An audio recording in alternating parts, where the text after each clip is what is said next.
ជំរាបជូនបងនេះឆាគ្រឿង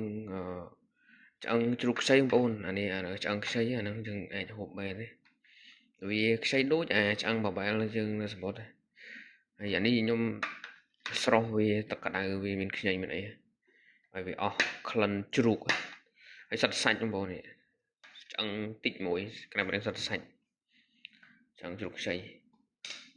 ហើយយើងឆានេះយើងឆាជាមួយស្បែកបដូរហើយខ្ញុំឆាក៏ខ្ញុំប្រើក្លិនជ្រូកហ្នឹងបងប្អូនហើយនេះគ្រឿងយើងបុកមិញនេះមានប្រេងខ្យងប៊ីចេគ្រឿងផ្សេងៗនៅក្រៅបងប្អូនអត់ទាន់ដាក់ឡើយចាំពេលរៀបចំយើងដាក់